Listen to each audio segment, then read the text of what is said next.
Volkswagen официално разшири електрическата си гама с представянето на новия модел ID.Cross. Компактният SUV е поредното попълнение в семейството ID и залага на оптимизирани дигитални технологии, практични размери и достъпност за ежедневна употреба в градска среда.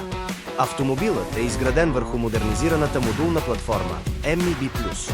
Германският модел ще се предлага на пазара с избор между 3 нива на мощност 85 кВт, 99 кВт и върхова версия с 155 кВт.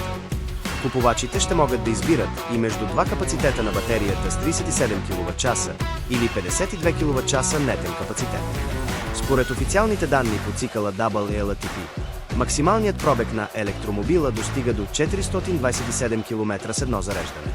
При използване на бързо DC зарядно устройство, възстановяването на енергията в батерията от 10 до 80% отнема около 23 минути.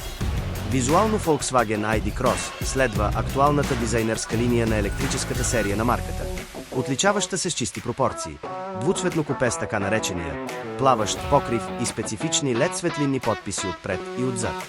В купето моделът предлага 5-местна конфигурация и по-просторна архитектура спрямо външните си размери. На борда дебютира новата инфоразвлекателна система InnoVision, която обединява 1.0, 2.5-инчов дигитален инструментален панел пред водача и голям 1.2, 9-инчов централен сензорен дисплей за управление на основните функции. Технологичният пакет на компактния SUV включва системата Connected Travel Assist, която вече разполага с функция за автоматично разпознаване на светофари, възможност за шофиране с един педал, One Pedal Driving, както и системи за подпомагане на паркирането с 360 градусов визуален обзор и опция за дистанционно управление през смартфон. Пътното поведение на модела може да бъде надградено с адаптивно DCC окачване, което регулира работата на амортисьорите в реално време според настилката. Електрическият кросовър ще се доставя в 3 основни нива на изпълнение – Тренд, Life и Style.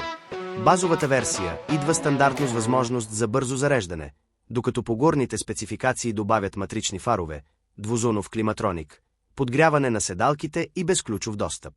В списъка с допълнителни опции са включени панорамен стъклен покрив, аудиосистема Harman Kardon и седалки с масажна функция. По отношение на практичността, ID.Cross поддържа функцията Vehicle to Load за захранване на външни електрически уреди директно от тяговата батерия. Модификацията с по-голямата батерия от 52 кВт има възможност да тегли ремарке с максимално тегло до 1200 кг.